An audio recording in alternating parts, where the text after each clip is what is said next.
इसको हर हाल में पाना है।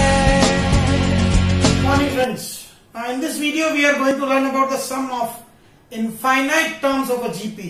किसी GP के infinite terms का sum कब possible है? Since we know that sum of n terms का फॉर्मूला या तो ये है a 1 minus r power n upon 1 minus r, या है a r power n minus 1 upon r minus 1। ये कब यूज करते हैं हम? जब r 1 से बड़ा हो, और ये यूज कब करते हैं? जब r हमारा 1 से छोटा हो। राइट? जरा सोचने की बात है, किसी भी 1 से बड़े नंबर को अगर इनफाइनाइट टाइम मल्टीप्लाई करते हैं तो इनफाइनाइट आ जाता है।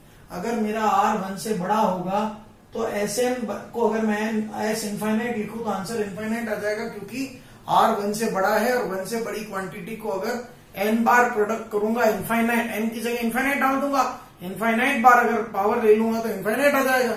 इसलिए अगर r 1 से बड़ा है तो इनफाइनाइट टर्म्स का सम पॉसिबल नहीं है। पर अगर r मेरा 1 से छोटा है, इन दैट केस मुझे मालूम है 1 से छोटी क्वांटिटी को इनफाइनाइट टाइम मल्टीप्लाई करते हैं तो 0 आ जाता है। इसलिए r less than 1 power n will be 0, तो मुझे मिल जाएगा a upon 1 minus r। So sum of infinite terms is possible only if r is less than 1 and the formula is a upon 1 minus r। ये बहुत important है, इसके ऊपर IIT में हर ईयर क्वेश्चन आता है। Now let's take an example. Find the sum of infinite terms. या find पूरा लिखने की जरूरत नहीं, find this। हमको up to infinite दिया, मतलब हमको इसका सम चाहिए। और सबसे पहले एपी जीपी है, यानी इनफाइनाइट टर्म्स का सम है, तो श्योर है एपी में होता ही नहीं, जीपी में ही होता है। तो लेट्स चेक पहले जीपी भी है कि नहीं है। यहाँ √2 है, फिर -1/√2, 1 + 1/√2 दिख रहा है, 1/2 से प्रोडक्ट करते जा रहे हैं, मामला बढ़ता जा रहा है, इसलिए a √2 है। r कैसे लाएंगे? t2 upon t1 minus half आ रहा है। अब r माइनस हाफ मतलब लेस देन 1 है, तो s infinite, sum of infinite terms में कैलकुलेट कर सकता हूं। सम ऑफ इनफाइनाइट टर्म होता है a upon 1 minus r, √2 upon 1 minus minus half, √2 upon 3/2, तो आंसर आ गया 2√2/3। This is called sum of infinite terms. एक और example, find the sum of this series. 3 dash का मतलब इनफाइनाइट होता है, चलिए मैं फिर भी इनफाइनाइट लिख देता हूं। अदरवाइज अगर किसी क्वेश्चन में आपको 3 डैश मिलते हैं तो इसका मीनिंग वही है कि that is going up to infinite. अगर यहां मैं एक एक टर्म को अलग करूं तो कोई भी जीपी बनती हुई नजर नहीं आ रही है। फर्स्ट टर्म है x plus y, second term है x square plus y square, third term है x cube plus y cube, नहीं है GP.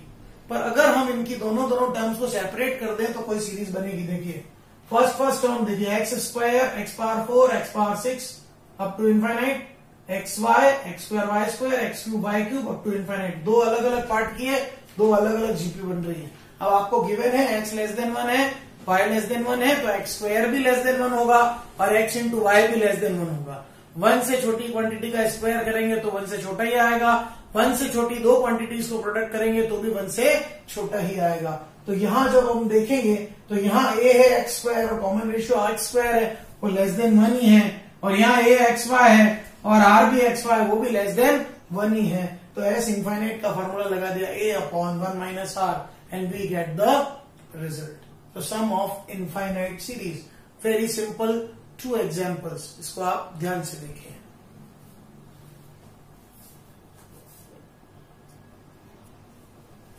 Now we take another example. If y is 1 plus x square up to infinity and mod x is less than 1, prove that x is y minus 1 upon y. एक series given है और given है mod x less than 1 है, मतलब मेरा common ratio 1 से कम है, means I can use the formula of sum of infinite terms. Here a 1 है और r मेरा x है, तो y आ गया a upon 1 minus 1 minus r, 1 upon 1 minus x, और मुझे आंसर x चाहिए इन टर्म्स ऑफ y। इसको क्रॉस प्रोडक्ट किया, y minus x y is 1, so y minus 1 is x y, तो इससे आ गया x is y minus 1 upon y। यही हमको प्रूव करना है। सिंपल क्वेश्चन है, अच्छा क्वेश्चन है। अनदर एग्जांपल गिवन है, y is x plus x square plus x cube up to infinity, mod x less than 1, mod y less than 1।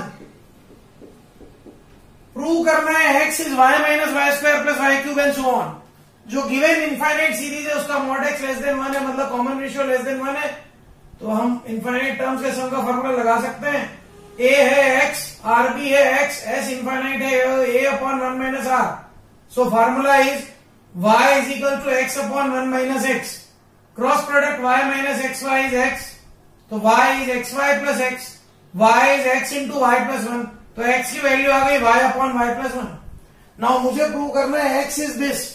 मैं इसको भी यही सॉल्व कर लेता हूं. a y है, r माइनस y है. Sum of infinite terms a upon 1 minus r. दोनों सेम आ गए, means our supposition is true. Simple question है, ध्यान से देखिए. Another example prove that 8 power 1 into 8 power half into 8 power 1/4 up to infinity 64. Here you can see the base is same, so powers will add. सारी powers add हो गई. Power में infinite series है. First term दे रखा है A, r है half less than 1 है, मतलब sum of infinite series a upon 1 minus r apply कर दिया. 1 upon 1 minus half, a power 1 upon half, that is 8 square, that is 64. 3 very simple example, yet very very good examples. देखिए आप इनको.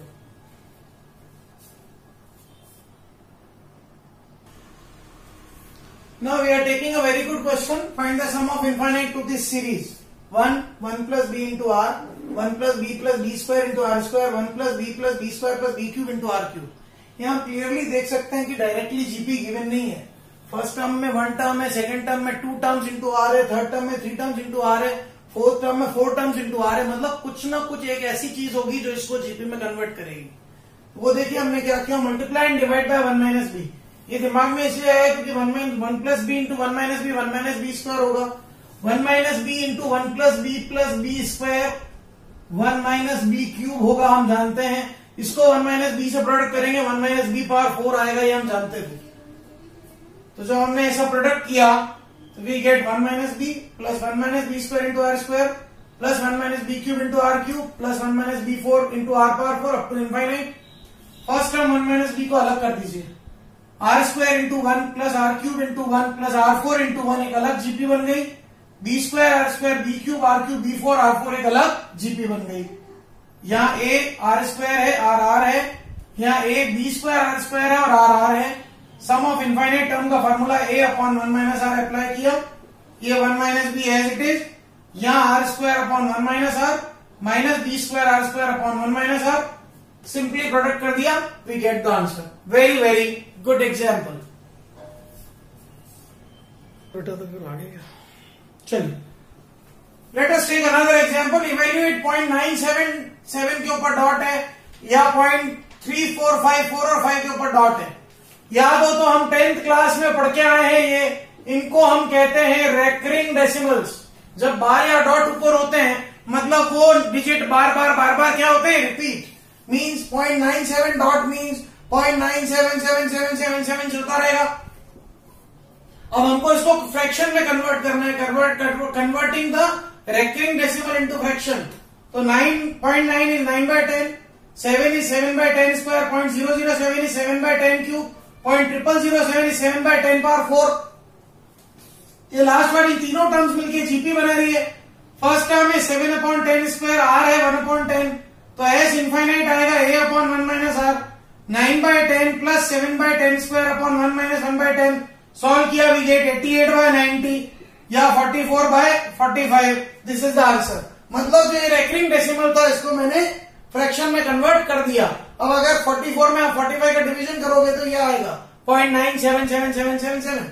Similarly अब यहाँ 0.34545 पे बाहर है तो 45 इज रिपीटिंग डेसिमल है. रीअरेंज करके लिखे 0.3. नॉन रिपीटेड पार्ट को अलग किया. अब रिपीटेड पार्ट में जितना रिपीटेड है उसका एक यूनिट बनाइए 0.045, फिर 0.00045 एंड सो ऑन. डेसिमल हटाया, 10 नीचे लाया, ये पूरी एक जीपी बन रही है. ए गिवन है, आर गिवन है, एस इनफाइनाइट का formula a upon 1 minus r apply किया, we get the answer. So in this way we can convert the recurring decimals into fractions. Very good example for boards. ध्यान से देखिए इसको आप. Now let us take 2 more questions. Both of these questions have been asked in IIT previously. If each term of an infinite GP is the sum of terms twice the sum of terms following it, find the common ratio of GP. किसी infinite GP का हर एक term उसके following terms के sum का twice हो तो common ratio क्या होगा? Let the infinite GP be a r square up to infinite. According to question अगर मैं फर्स्ट टर्म लूं तो बाकी आने वाली सारी टर्म्स के सम का क्या है? ये ट्वाइस है। So a is twice of this, that is, अब यहां पे मैं इनफाइनाइट सम का formula a upon 1 minus r put करूं। ए की प्लेस पे ए आर है, आर की प्लेस पे आर है। सो 1 माइनस आर, ए और a cancel, 1 minus r is 2 r, 3 r is 1, तो आर की वैल्यू आ गई 1/3। सिंपल क्वेश्चन है। नेक्स्ट क्वेश्चन है the sum of infinite GP is 15 and sum of its square is 45। Find the series. Let the infinite GP be A R square and so on. Given sum of infinite GP is 15, A plus AR square up to infinity is 15. A upon 1 minus R is 15 since S infinite is A upon 1 minus R. Second condition, sum of its squares A square plus A square R square plus A square R4 up to infinite is 45. Now the formula again has infinite. A की place पे A square, R की place पे R square. This. Now from equation 1 I can substitute the value of A 15 into 1 minus R. Denominator के factor होते हैं 1 minus r into 1 plus r. एक factor cancel हो गया, एक फैक्टर आरएचएस में 45 से मल्टीप्लाई हो गया। सॉल्व कर दिया, इससे मेरे को आर की वैल्यू मिल गई 2/3। आर की वैल्यू 2/3 मैंने फर्स्ट में डाली तो ए आ गया और ए और आर आ गया। I have got the series. So very easy questions but tricky question. छोटी सी मिस्टेक क्वेश्चंस को रॉन्ग करवा देगी। आप इसको ध्यान से देखिए। Let us take through another very good examples. If A is 1 plus R power A plus 1 plus R power 2 up to infinite and B is 1 plus R power B plus R power 2B up to infinite, we have to prove that R is A minus 1 upon A whole power 1 by A and B minus 1 upon B whole power 1 by B. Simply जो given है उससे start कीजिए। A given है 1 plus R power A plus R power 2 up to infinite। सामने दिख रहा है GP है, A है 1, R है R power A। तो मैं इनफाइनाइट टर्म्स के सम का formula S infinite a upon 1 minus r apply करता हूं तो कैपिटल ए की वैल्यू आई 1 minus 1 upon r power a, means 1 minus r power a की वैल्यू आ गई 1 बाय ए। इसका मतलब आर पावर ए की वैल्यू आ गई 1 minus 1 by a, that is a minus 1 upon a. तो आर की वैल्यू आ गई a minus 1 upon a whole power 1 by A.